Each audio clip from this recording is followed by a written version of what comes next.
ہاں، یہ آج کل بڑا چلتا ہے کہ یقین پیدا کرو، حوصلہ لے کے آؤ، ہمت ہو، دل ہو،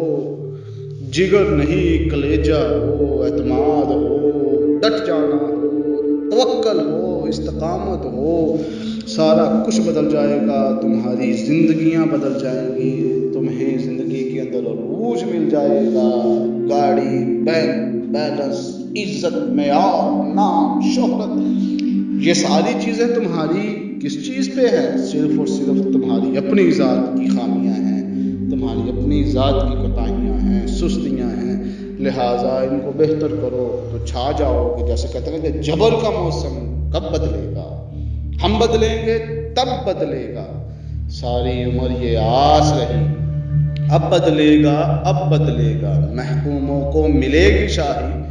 ایک دن سب کا سب بدلے گا، جبر کا موسم کب بدلے گا؟ اب بدلے گا، اب بدلے گا۔ مطلب یہ ہے کہ جس دن تم نے سوچ لیا، جس دن تم نے اس کے اوپر اعتماد کر لیا، یقین کر لیا، اس کے بعد پھر تم نے زندگی کو جینا شروع کر دیا، تمہارے دشمن پیدا ہوئے، ان چیزوں کو تم نے دبا دیا، تم چلتے رہے، مسلسل محنت کرتے رہے، اعتماد کے ساتھ، یقین کے ساتھ، توکل کے ساتھ، ساری زندگی تم نے مسلسل کاوش کی، علم حاصل کیا، کاروبار کیا، بڑی مل فیکٹری لگا لی، سارا کچھ کرنے کے بعد جب دنیا تمہیں دیکھے گی تو خود بخود تمہاری دوست ہو جائے گی، خود بخود تمہارے قدموں میں آ جائے گی۔ تو اس سارے فلسفے کے اندر ہمارا مدعا جو ہوتا ہے، اس نئے نظریے کے اندر، اس نئے نظریے کے اندر، نئی موٹیویشن کے اندر، نئی انسپائریشن کے اندر، نئے فلسفے کے اندر، نئے اعتماد کے اندر، نئے لیڈروں کے اندر صرف ایک چیز ڈالی جاتی ہے کہ پتر تو اگر چاہیا تو جو مرضی کر لا، اعتماد پیدا کر، چھا جا، توکل پیدا کر، چھا جا۔ لوگ تجھے کہتے ہیں کہ یہ نہ کر، کوئی فرق نہیں پڑتا، تو کام کر اور چھا جا، اچھی آنکھوں کے پجاری ہیں میرے شہر کے لوگ، تو میرے شہر میں آ جائے گا تو چھا جائے گا۔ جبر والوں کی حکومت ہے فقط چند روز، صبر میدان میں آئے گا تو چھا جائے گا۔ یہ ساری باتیں سنتے ہیں ہم، لیکن جو مین مسئلہ میں جس بات کی طرف آپ کا رجوع کروانا چاہتا ہوں، اس کا مطلب تو یہ ہوا کہ اگر انسان کچھ بھی چاہے تو کچھ بھی کر سکتا ہے، سارا کچھ انسان کے اپنے ہاتھوں میں، اپنی سوچ میں، اپنی پلاننگ میں ہے۔ اگر انسان مکمل اعتماد کے ساتھ، مستقل مزاجی کے ساتھ لگا رہے، کم کردہ رہے، اس کا بھی مطلب یہ ہوا کہ اسے مزید کسی اور چیز کی ضرورت نہیں ہے۔ وہ جیسے ایک انگریز ملحد سوچتا تھا، I am thinking therefore I am, I am thinking therefore I ہے، میں سوچتا ہوں اسی وجہ سے میں ہوں۔ تو مطلب یہ ہے کہ میں نے جو سوچا، پھر جو مرضی ہو جائے دنیا کے اندر میں وہ پا سکتا ہوں۔ یہ سوچ دینا آپ کہ بیٹا تو کچھ بھی کر سکتا ہے، تو چھا جا، اعتماد کر، یقین کر، جنگیں لڑ، لوگوں کے ساتھ گلے کے، وہ کہتے ہیں نا کہ میں جس جگہ پہ کھڑا ہوں، کسی وہ جو شیر نہیں ہے جو حق پہ ڈٹ جائیں اس لشکر قلیل سے، میں یوں ہی دستے گریباں نہیں زمانے سے، میں جس جگہ پہ کھڑا ہوں کسی دلیل سے ہوں۔ مطلب یہ ہے کہ لوگ سارے کے سارے تجھے غلط کہیں، پوری دنیا تجھے تیرے خلاف ہو جائے، لیکن تو نے کیا کرنا ہے کہ تو نے ڈٹ جانا ہے، اپنے راستے پہ نکل جانا ہے۔ اس کے لیے مثالیں بھی پیش کی جاتی ہیں،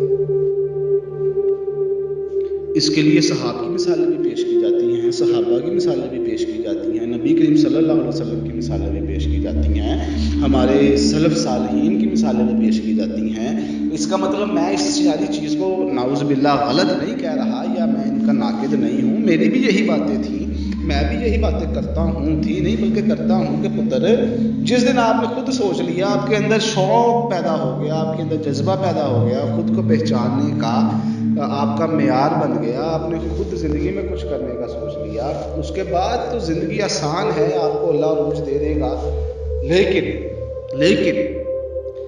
یہ سارا جذبہ، یقین، اعتماد، حوصلہ، تعلیم، ایجوکیشن، ہمت، صبر، توکل، تحمل، یہ کس کے لیے پیدا کرنا ہے؟ یہ سارا کچھ ہم نے کیوں کرنا ہے؟ اس کے پیچھے جو موٹیو بن رہا ہے قوم کا، وہ بہت خطرناک ہے۔ اس کے پیچھے جو نظریہ لوگوں کا ابھر رہا ہے وہ بہت خطرناک ہے، وہ قوموں کو مزید زیادہ نقصان پہنچائے گا، وہ ہے خود شناسی، ذاتیات۔ مطلب یہ ہے کہ خود کچھ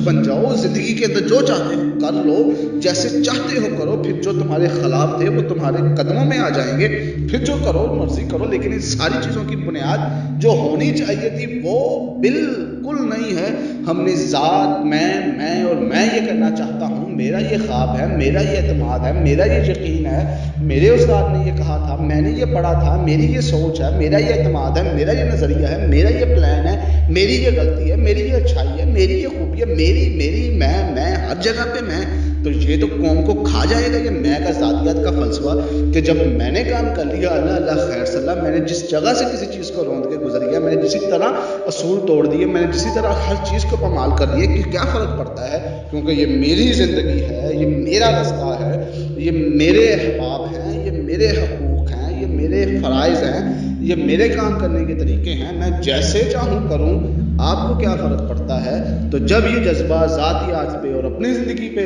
صرف اور صرف لگا دیا گیا تو نقصان ہوگا جو ہو رہا ہے، تو پھر نہ حلال کی تمیز نہ حرام کی تمیز۔ میں یہ کہنا چاہ رہا ہوں کہ لوگوں کو، بچوں کو یہ ساری چیزیں دینی چاہیے، اس کے بغیر قوم کو اٹھایا نہیں جا سکتا۔ ہم قوم تو خیر ہے ہی نہیں، ہم تو ہجوم ہے چند لوگوں کا، جس کی ہر کی اپنی اپنی سمت ہے، ہر کی اپنی اپنی ڈائریکشن ہے۔ ہمیں تو قوم کہنے سے بھی پرہیز کرنا چاہیے، لیکن ان چیزوں کا جو بنیادی فلسفہ تھا ایک انسان کا، وہ جب تک ایک انسان کے اندر پیدا نہ کیا گیا، اس کو رب کی پہچان نہ کروائی گئی، اس کو رب کی حاکمیت نہ بتائی گئی، اس کو رب کی طاقت نہ بتائی گئی، اس کو رب کی موجودگی نہ بتائی گئی، اس کو رب کے احکامات اور فرائض نہ بتائے گئے، اس کو رب کی حدودیں نہ بتائی گئی، اس کو رب کی طاقت نہ بتائی گئی، اس کو رب کا کن کہنا نہ بتایا گیا، اس کو یہ نہ بتایا گیا کہ پتر جو مرضی کر، جب تک اوپر سے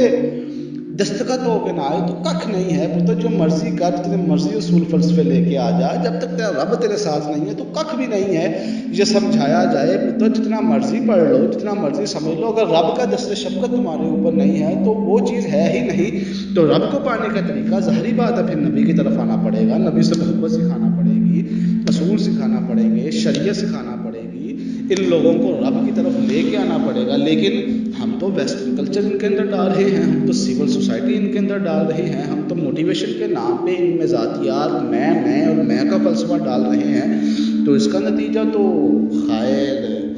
دنیاوی زندگی کے اندر تو نکل سکتا ہے، دنیاوی زندگی کے اندر تو شاید ہی کچھ نہ کچھ بن جائے، لیکن آخرت تو تباہ کر بیٹھے نا یہ۔ تو مسلمان کی زندگی تو ہوتی آخرت کی زندگی ہے، یہ دنیا میں کیا کرنا، کیا لینا، کیا جینا، کیا مرنا، کیا سونا، کیا کھانا، کیا پینا، یہ تو کھایا پیا ہضم کیا گیٹ کار مارا، وہ جیسے پنجابی گل ختم۔ تو اگر آنا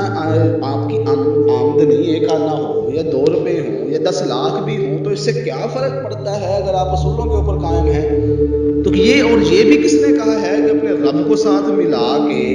اس کے احکامات کو مان کے، اس کی موجودگی لے کے، اس کے کن کا انتظار کر کے، پوری روحانی تربیت کے ساتھ آپ میدان میں اتر کر آگے نہیں جا سکتے؟ یہ کس نے کہا ہے؟ یہ کس نے ہمارے اصولوں کو اتنا برا پیش کر دیا؟ یہ کس نے ہمارے اصول بالکل ختم کر کے وہ western writer, western culture, western motivation speaker, western idealism,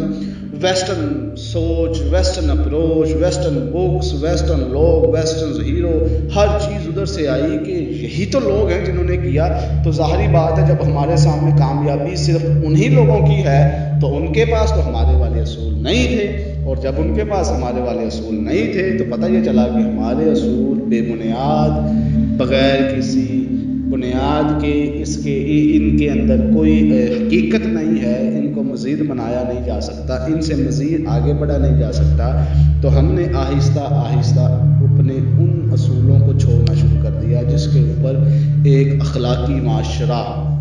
ایک اخلاقیت کی عمارت تعمیر ہوتی تھی۔ تو آج دیکھ لیں، ہم امیر تو ہیں لیکن ہم بے حس ہیں، ہم غریب ہیں تو ہم بے حس ہیں، ہم پڑھے لکھے ہیں تو ہم بے حس ہیں، ہم ان پڑھ ہیں تو ہم بے حس ہیں، ہم اچھی جگہ پہ ہیں تو ہم بے حس ہیں، اگر ہم بری جگہ پہ ہیں تو ہم بے حس ہیں۔ یہ پیسے شیسے تعلیم ہونا یا نہ ہونا یہ اس چیز کا فرق نہیں پڑتا. فرق یہ پڑتا ہے کہ آپ کی تربیت،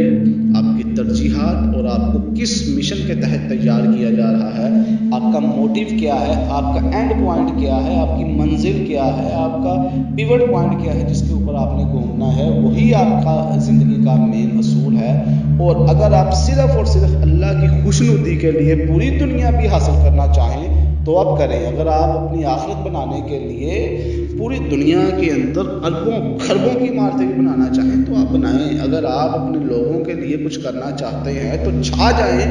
پھر رسول لے کے آئیں، کس نے آپ کو روکا ہے. لیکن اگر آپ بنیادی چیز اللہ کی رضا نکال دیں گے، اپنے نبی کا رستہ نکال دیں گے تو پھر اس دنیا میں تو آپ پا سکتے ہیں، اگلی دنیا کے اندر آپ کا اس کے اندر کوئی حصہ نہیں ہے اور نہ ہی ہوگا. کیونکہ ہم نے اس دنیا کے اندر جن اصولوں کے تحت زندگی گزارنی تھی